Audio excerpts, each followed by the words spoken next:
والسلام على من لا نبي بعد اما بعد اعوذ باللہ من الشیطان الرجیم بسم اللہ الرحمن الرحیم وَنُنَزِّلُ مِنَ الْقُرْآنِ مَا هُوَ شِفَاءٌ وَرَحْمَةٌ لِّلْمُؤْمِنِينَ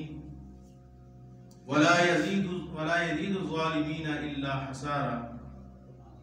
صدق اللہ مولانا العظیم وقال النبی صلی اللہ علیہ وسلم لا حسد الا علی اثنین رجل آتاہ اللہ القرآن وهو يقوم به آناء الليل وآناء النهار ورجل آتاه الله المال وهو ينفق منه آناء الليل وآناء النهار او كما قال عليه الصلاة والسلام۔ کیوں نہ ہو ممتاز دین اسلام دنیا بھر کے دینوں میں، کیوں نہ ہو ممتاز اسلام دنیا بھر کے دینوں میں، وہاں مذہب کتابوں میں، یہاں قرآن سینوں میں۔ مشکل تھے راستے آسان ہو گئے، مشکل تھے راستے آسان ہو گئے، دشمن بھی یہ دیکھ کر حیران ہو گئے۔ رکھا میرے نبی نے جب دنیا میں قدم، رکھا میرے نبی نے جب دنیا میں قدم، پتھر بھی کلمہ پڑھ کر مسلمان ہو گئے۔ میرے نہایت ہی قابل قدر واجب الاحترام میرے بزرگوں، میرے نوجوان ساتھی اور دوستوں، آپ سب مبارک کے مستحق ہیں کہ آپ نے رمضان شریف کے بابرکت دنوں میں اللہ کی بابرکت اور عظیم کتاب کو تراویح میں سنا، اور آپ حضرات خصوصاً وہ جنہوں نے باقاعدگی کے ساتھ یہاں پر رمضان میں آئے، تراویح میں قرآن پاک سننے کا اہتمام کیا، میری اللہ تعالیٰ سے دعا ہے کہ اللہ تعالیٰ ان سب کو اپنی شان کے مطابق جزائے خیر عطا فرما کر بخشش کا ذریعہ بنائے۔ اور آپ کے ہاں یہ دوسری دفعہ میرا آنا یہاں پر ہوا ہے۔ پہلی دفعہ جب آیا تو اس وقت بھی میں بڑا خوش واپس گیا ہوں، اور آج آیا ہوں تو آج میری خوشی میں مزید اضافہ ہو گیا کہ آپ لوگوں کا مسجد کے ساتھ، دین کے ساتھ، مدرسے کے ساتھ، قرآن کے ساتھ، قاری صاحب کے ساتھ میں نے دیکھا ہے کہ آپ کا بہت اچھا تعلق ہے۔ حالانکہ ہم شہروں میں رہتے ہیں، بڑے بڑے وہاں پر مساجد بھی ہیں، بڑی بڑی سہولتیں بھی ہیں، لیکن وہاں پر لوگوں میں وہ جذبہ نہیں ہوتا جو مجھے آپ میں نظر آیا۔ یہی وجہ ہے کہ میں 2 سال 1.5 سال پہلے آیا تھا، آپ کی مسجد کی حالت اور تھی، اور ماشاءاللہ آج آیا ہوں تو آپ کی مسجد کی حالت اس سے کئی گنا زیادہ بہتر ہے۔ یہ آپ کا مسجد کے ساتھ، اللہ کے گھر کے ساتھ تعلق ہونے کی ایک بہت بڑی نشانی ہے۔ اور قرآن پاک میں بھی ہے کہ انما یامر مساجد اللہ من آمن، روایات میں آیت میں ہے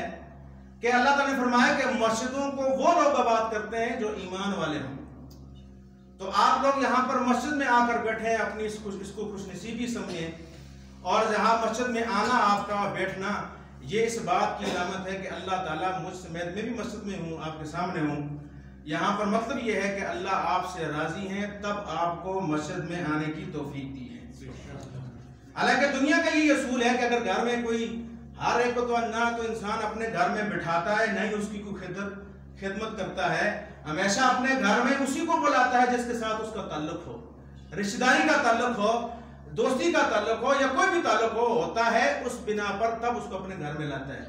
یہی بات ہے کہ نہیں ہے؟ مسجد میں آج ہم بیٹھے ہیں تو اس پر اللہ کا شکر ادا کرنا چاہیے کہ ہم اللہ کی نظر میں ہیں، اور اللہ نے ہمیں مسجد میں آنے کی توفیق عطا فرمائی ہے۔ سب کہیں الحمدللہ، پھر کہیں الحمدللہ۔ رمضان کا مہینہ گزرا ہے، آج 28ویں شب ہے، 27 دن آپ کے بھی گزر گئے ہیں، ان حضرات کے بھی گزر گئے ہیں جو مسجد میں باقاعدگی کے ساتھ آتے رہے، اور ان لوگوں کے بھی گزر گئے ہیں جو مسجد میں نہیں آئے، گھروں میں پڑے رہے، اپنے دنیاوی کاموں میں مصروف رہے، جگہ جگہ بیٹھے رہے، دکانوں میں بیٹھے رہے، گھر میں ٹی وی دیکھتے رہے یا جو بھی کام کرتے رہے، مسجد میں نہیں آئے، وقت تو ان کا بھی گزر گیا، وقت تو ان کے بھی گزرا جو باقاعدگی کے ساتھ یہاں مسجد میں آئے. تو آپ بتائیں ان دونوں میں سے قیمتی وقت کس کا گزرا؟ جو لوگ مسجد میں آئے ہیں. تو آپ یہاں پر مسجد میں بیٹھے ہیں، میں یہاں آپ کے سامنے ہوں، تو یہ اللہ کی، جس طرح کہ حضرت صاحب فرما رہے تھے کہ اللہ کی نعمتوں میں سے ایک نعمت قرآن پاک ہے، قرآن پاک کے ساتھ تعلق، قرآن پاک کے ساتھ محبت. یہ جو ہے اللہ کی بہت بڑی نعمت ہے. اللہ تعالیٰ نے انسان پر بہت سی نعمتیں کی ہیں کہ اگر انسان اس کو گننا چاہے تو ساری زندگی لگا رہے، اللہ کی چھوٹی سی چھوٹی نعمت کو بھی وہ گن نہیں سکتا. زیادہ لمبی چوڑی مثال نہیں دوں گا، صرف انسان اپنی انگلی کو دیکھ لے اور اس انگلی کے اوپر چھوٹے چھوٹے مسام جو ہیں اور چھوٹے چھوٹے جو بال ہیں، اگر اسی طرح انسان کے جو یہ جو انگلیوں میں فنگر پرنٹ ہوتے ہیں، چھوٹی چھوٹی لکیریں، اگر آپ غور بھی کر لیں، اگر صرف انسان اس کو دیکھ لے، اس جس باریکی کے ساتھ اللہ تعالیٰ نے اپنی قدرت کے ساتھ بنایا ہے، اگر انسان صرف اس کا بھی شکر ادا کرنا چاہے، ساری زندگی لگا رہے، اللہ کی اس نعمت کا شکر ادا نہیں کر سکتا. اور اللہ تعالیٰ نے یوں فرمایا کہ وَإِن تُعُدُّوا نِعْمَتَ اللَّهِ فَلَا تُحْصُوهَا، کہ بندو اگر تم میری نعمتوں کو گننا چاہو تو اس کو شمار کر سکتے نہیں ہو. تو یہ بھی اللہ کی نعمتوں میں سے ایک نعمت ہے کہ رمضان میں تراویح میں قرآن سننے کی توفیق ملنا، یہ بھی اللہ کی نعمت ہے. اور آپ کھلے دل سے اگر یہاں پر بیٹھیں گے تو آپ کا یہاں پر بیٹھنا قیمتی ہوگا انشاءاللہ. اس بات پہ یقین ہے کہ نہیں؟ یقین ہے. اللہ نے ہمیں گھر بلایا، اپنے گھر بلایا ہے، مطلب یہ ہے کہ اللہ چاہتے ہیں کہ میرے بندے میرے گھر میں آئیں، مجھ سے کچھ مانگے میں ان کو عطا کروں. اور آپ اگر اس اخلاص کے ساتھ بیٹھیں گے کہ اللہ نے ہمیں بلایا اور اللہ ہمیں اس کا اجر عظیم عطا کرے گا. اگر یہاں آپ مسجد میں نہ آتے، گھر میں بیٹھے ہوتے، ان کو بھی جاتے ہیں کسا ڈوکی یہ بنے تو بیٹھے ہوتے، ٹائم تو گزرتا، لیکن یہاں بیٹھ کر ہمارا جو وقت قیمتی ہوگا جو ہمارے لیے آخرت میں ہمیں کام آئے گا. اس وقت تو انسان کو کوئی نیکی نظر نہیں آتی، اور حدیث میں یہ ہے کہ چھوٹی سی چھوٹی نیکی کو بھی نہیں چھوڑنا چاہیے. اور حدیث میں یہ ہے کہ اماطۃ الاذی عن الطریق، کہ اسلام میں جو سب سے چھوٹی نیکی جانی جاتی ہے وہ یہ ہے کہ راستے میں تکلیف دہ چیز کو ہٹا دینا، یہ نیکیوں میں سے سب سے چھوٹی نیکی ہے. اور حضرت عائشہ رضی اللہ تعالیٰ عنہ ام المؤمنین رضی اللہ تعالیٰ عنہ فرماتی ہیں کہ کسی چھوٹی نیکی کو بھی حقیر جان کر نہیں چھوڑنا چاہیے، کیونکہ چھوٹی سی چھوٹی نیکی بھی وہاں پر ہمیں کام آئے گی. روایات میں آتا ہے اور آخری پارہ میں آپ ہے کہ آج دنیا میں تو انسان کے بڑے دعوے ہیں کہ میرا بیٹا ہے، میرا بھتیجا ہے، میری بیوی ہے، میرے اولاد ہے، یہ میرے کام آئے گی. انسان بھی بڑا مست ملنگ پھرتا ہے، جی مڑا جو ہے والد وزیر اعظم ہے، ایم پی ہے، مڑا پولیس افسر ہے، ڈی ایس پی ہے، ایسی ہے، فخر سے بات کرتا ہے. اس طرح باپ بھی اپنے بیٹے پر فخری انداز سے کرتا ہے کہ اس کا بیٹا جو ہے اچھے عہدے پر ہو. تو یہ اور اسی طرح والدین جو ہیں اولاد کی خاطر بعض دفعہ گناہ بھی کر جاتے ہیں. جس طرح کوئی اگر بڑا افسر ہے وہ رشوت لیتا ہے، نعوذ باللہ لیتا ہے، لیکن وہ اس کی نیت کیا ہوتی ہے؟ اپنی اولاد کے لیے. لیکن یہ ہے کہ قیامت والے دن ہوگا، وہاں پر کوئی کسی کے کام نہیں آئے گا، حتیٰ کہ چھوٹی سی نیکی بھی کام اگر کم پڑ گئی. سگی اولاد جس کے لیے انسان اپنی زندگی برباد کرتا ہے، گناہ کرتا ہے، سگی بیوی جن کے لیے اپنی انسان زندگی برباد کرتا ہے، گناہ کرتا ہے، اس دن وہ نہ بیوی کام آئے گی، نہ بھائی کام آئے گا، نہ ہی اولاد کام آئے گی. جس کا اللہ تعالیٰ نے آیات میں فرمایا کہ یوم یفر المرء من اخیہ، کہ قیامت والے دن انسان اپنے بھائی سے بھاگے گا، وَأُمِّهِ وَصَائِبِهِ، اپنی ماں سے بھاگے گا، اپنی بیوی سے بھاگے گا. اور علماء نے اس آیت کی تفسیر میں ایک نقطہ لکھا ہے کہ قیامت والے دن جو لوگ ہیں، رشتہ دار ہیں، بیٹا باپ سے، باپ بیٹے سے، بیٹی ماں سے، ماں بیٹی سے، اور یہ کیوں بھاگ رہے ہوں گے؟ علماء نے وجہ یہ لکھا کہ وہاں پر وہ ان کے بھاگنے کی وجہ یہ ہوگی، وہ اس ڈر سے مانگے گا، باپ اس ڈر سے بھاگے گا کہیں بیٹا مجھ سے ایک نیکی نہ مانگ لے، بیوی اس ڈر سے بھاگے گی کہیں خاوند مجھ سے ایک نیکی نہ مانگ لے. یہ بات میں یاد کر رہا تھا کہ دنیا میں چھوٹی سی چھوٹی نیکی کو اگر ہم حقیر جانیں گے، آخرت والے دن ایک نیکی کی قدر آئے گی. روایت میں آتا ہے کہ آخرت کے دن میں ایک آدمی کے نامہ اعمال میں صرف ایک نیکی کم ہوگی،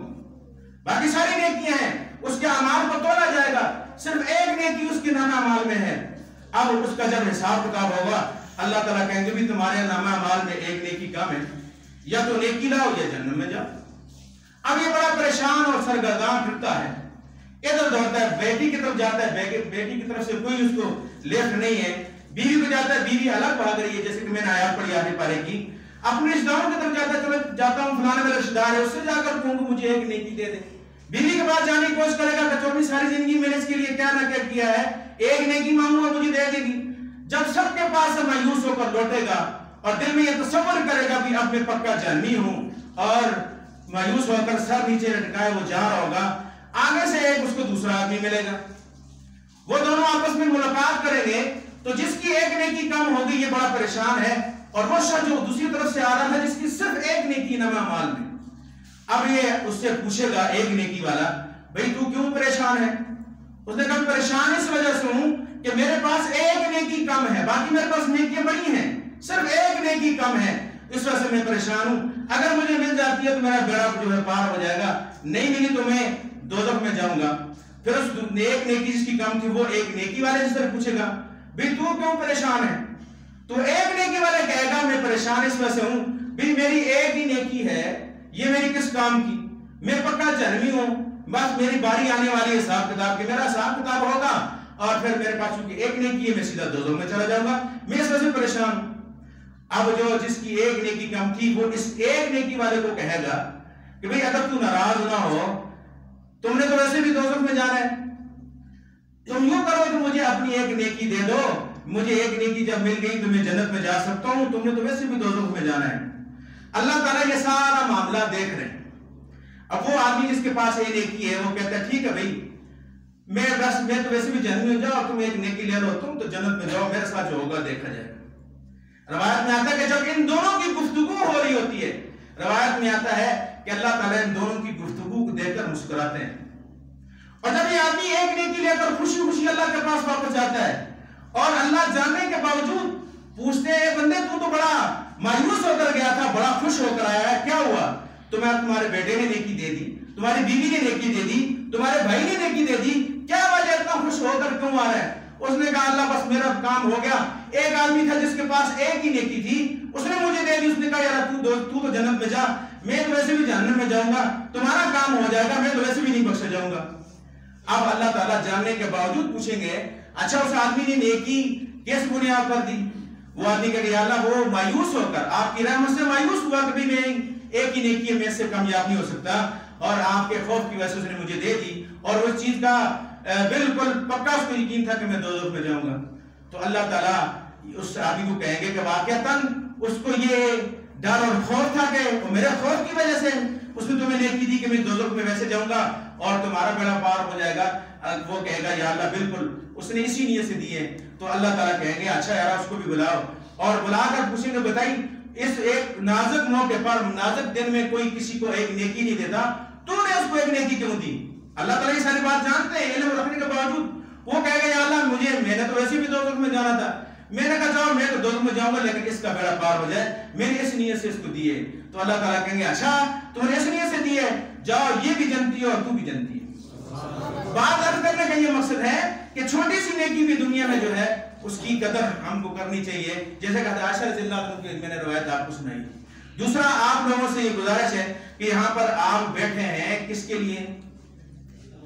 اللہ کی رضا کے لیے۔ میں منصرہ سے آؤں، مہمان خصوصی منصرہ صاحب کے وفا سے آئے، آپ بزرگ بیٹھے ہیں، وقت نکال کر یہاں آئے، کس نیت سے؟ اللہ کی رضا کی نیت سے۔ اور اگر اللہ کی رضا کی نیت سے آپ یہاں پر بیٹھیں گے تو آپ کا بیٹھنا انشاءاللہ قیمتی ہوگا۔ ہم خالی جولی بھر کر خالی جولی لے کر یہاں آئے، اگر صدق کے دل کے ساتھ اللہ کی رضا کے لیے بیٹھیں گے تو انشاءاللہ اپنی جولی میں اللہ کی رحمتیں بھر کر ہم لے جائیں گے انشاءاللہ۔ اور آپ کا یہاں بیٹھنا جو ہے وہ فضول نہیں ہے، وہ قیمتی ہے۔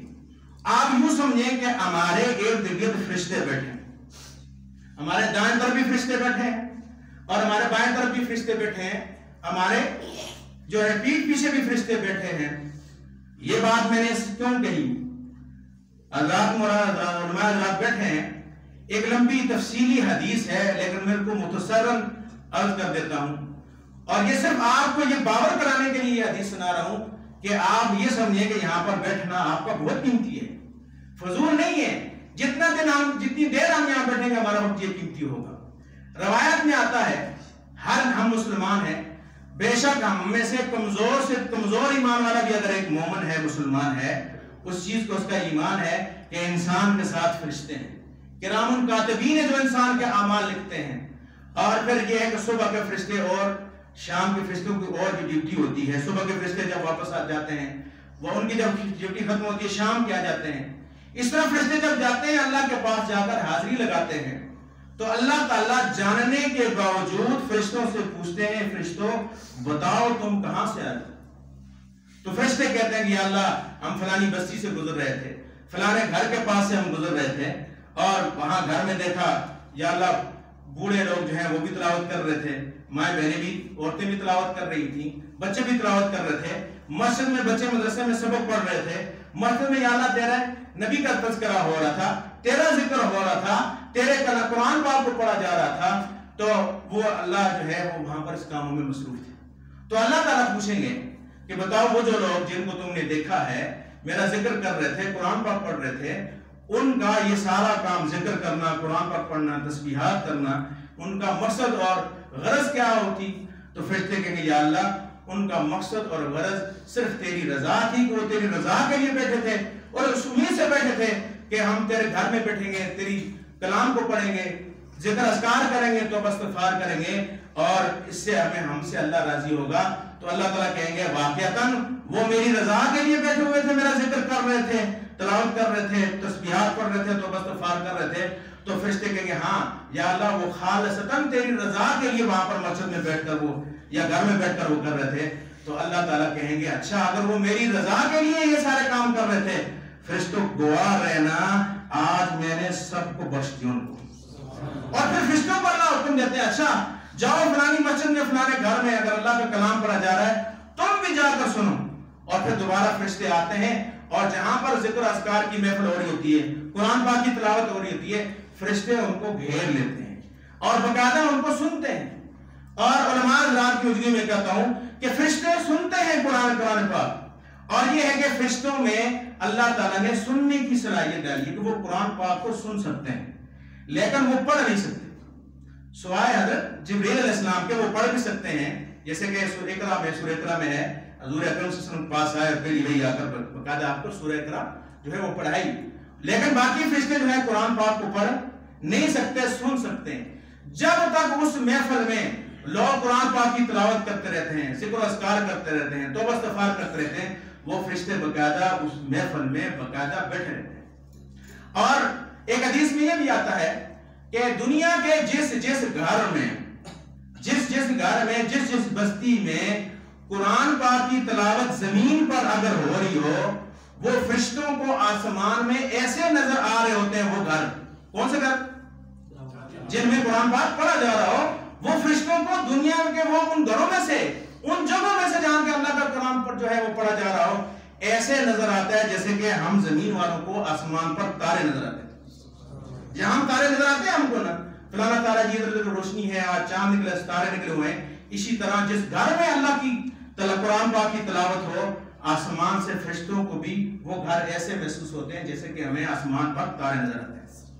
تو یہ ساری باتیں کرنے کا مقصد کہ یہ ایک بہترین اور بڑا بابرکت موقع ہے، ختم قرآن کا موقع ہے. اب آپ نے اتنی محنت سے یہ 27-28 آپ نے دن سنا، تقاب والے بیٹھے ہیں، تو اب اللہ سے کچھ لینے کا وقت ہے. تو اور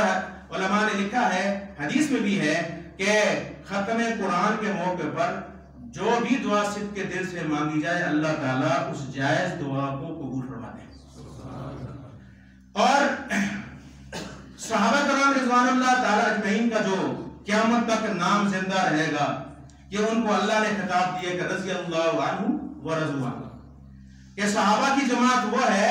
کہ اللہ ان سے راضی ہے اور یہ بھی اللہ سے راضی ہے. یہ جو اتنا بڑا تمغہ ان کو ملا، اتنا بڑا میڈل ملا ہے، اس میڈل کو اللہ نے شروع میں فیصلہ کر دیا. اللہ نے شروع میں کہہ دیا کہ حضور نے یہ کہہ دیا کہ میرے صحابہ جتنے بھی وہ سارے عادل ہیں، انصاف پسند ہیں، اللہ ان سے راضی ہے.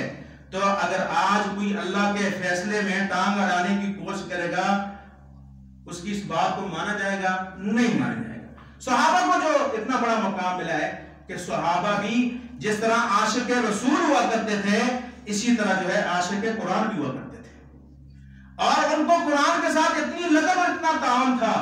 کہ اللہ تعالیٰ آسمان سے حضور اکرم صلی اللہ علیہ وسلم کو کہتے کہ اے میرے نبی اپنے فلانے صحابی کو کہو کہ قرآن سناؤ، ایک صحابی ہے ابن کعب رضی اللہ تعالی عنہ. جب بھی صحابی کا نام ہے تو جذبے کے ساتھ رضی اللہ تعالی عنہ کہا. تو ایک صحابی ابن کعب رضی اللہ تعالی عنہ فرماتے ہیں کہ حضور اکرم صلی اللہ علیہ وسلم ایک جگہ بیٹھے تھے, میں بھی پاس آیا اور مجھے بلا کعب ادھر آپ آئے. کہا ہے کعب قرآن پاک سنا. تو ابن کعب رضی اللہ تعالیٰ عنہ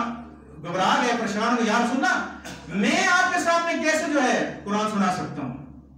آپ نے پھر کہا نہیں ابن کعب قرآن پاک کی تلاوت کرو. پھر وہ دل میں پریشان ہوئے, پھر انہوں نے کہا یا رسول اللہ کہ میں آپ کے سامنے کس طرح تلاوت کر سکتا ہوں, جس طرح کہ ایک استاد ہو انسان کا اور بچہ ابتدائی سیکھ رہا ہو اور استاد ایک دم کیا کھڑو تقریر کرو الف لام شروع سناؤ, تو ظاہر شاگرد ایک دم جو ہے اپنے استاد کو نہیں سنا سکتا. تو اب جب تیسری مرتبہ حضور اکرم صلی اللہ علیہ وسلم آیا کہ ابن کعب پڑھو تم کو میں کہہ رہا ہوں, تو ابن کعب رضی اللہ تعالیٰ فرماتے ہیں کہ میرے دل میں خیال آیا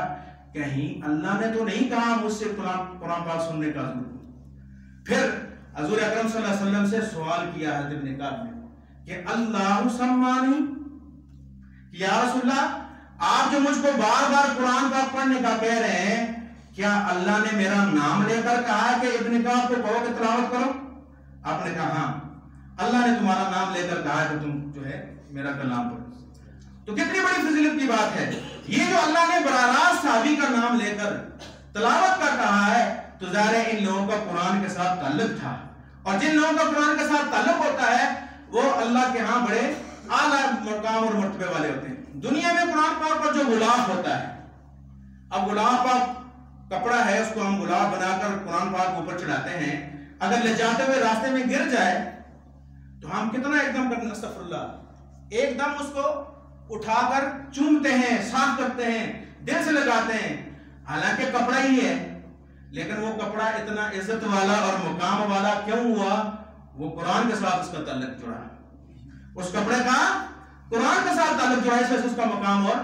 مرتبہ ہے. تو بہرحال ساری باتیں عرض کرنے کا یہ مقصد ہے کہ یہاں پر میرا آنا آپ کا بیٹھنا جو ہے یہ اللہ کی رضا کے لیے ہے, اور انشاءاللہ یہ قیمتی ہوگا. اور انسان قرآن پاک کی جو تلاوت ہے, قرآن پاک جو ہے یہ اللہ تعالیٰ کا کلام ہے, کلام اللہ کی بات ہے, گویا اللہ کی بات ہے جو نبی اکرم صلی اللہ علیہ وسلم کے ذریعے ہم تک پہنچی ہے.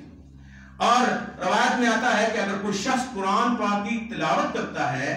تو اللہ تعالیٰ اپنے بندے کی تلاوت کو ایسے سنتے ہیں جیسے کہ اگر کوئی عورت گانا گانے والی ہو, اور اس کو جتنے انسان شوق اور غور سے سنتا ہے اس کے الفاظ کو, بات کہ تو ناراض نہ ہو, ٹیپ جب آپ لگاتے ہیں, ڈرائیور حضرات ہمارے جو بھائی ہیں لگاتے ہیں تو ساتھ ساتھ ڈرائیوری بھی کرتے ہوتے ہیں, لیکن ان الفاظ کی طرف ان کی پوری توجہ ہوتی ہے کہ یہ کون سے لفظ ہے اور اس کا کیا مطلب ہے, توجہ سے سنتا ہے انسان. تو اللہ تعالیٰ بھی جب کوئی انسان بندہ جو ہے قرآن پاک تلاوت کرتا ہے, روایت میں آتا ہے اللہ تعالیٰ اس کو بڑے غور اور فکر سے سنتے ہیں. اور قرآن پاک کی تلاوت جو ہے یہ خوش نصیب لوگوں کو نصیب ہوتی ہے. اور قرآن پاک دنیا میں ہمارے پاس جس طرح نبی اکرم صلی اللہ علیہ وسلم کی تعلیمات ہمارے پاس بطور امانت اور مہمان ہیں, اور اگر آپ کی تعلیمات میں ہم کسی قسم کی کمی پیشی کریں گے, کوتاہی کریں گے تو ہم جواب دہ ہیں. اس طرح قرآن پاک بھی ہمارے پاس امانت ہے. قرآن پاک یہ نہیں ہے قرآن پاک خوبصورت سا قرآن پاک رنگین لے لیا, خوبصورت اوپر غلاف چڑھا لیا, خوبصورت ریل جدید قسم کی آج کا جو ہے اس میں رکھ کر ایک اونچی جگہ پر رکھ دیا, بس رمضان ختم ہوا قرآن وہاں پر رکھ دیا, اب پورا عرصہ گزرا کوئی قرآن پاک کی یاد نہیں. اب دوسرا رمضان آیا, اس وقت خیال آنا کہ وہ پچھلے سال میں قرآن پاک اتارا گیا تھا, دیکھو ہوتا ہے بھی ہے کہ سچا چھوڑے. یہ ہمارے ایمان کی علامت ہے. تو اب یہ جو پورا سال ہے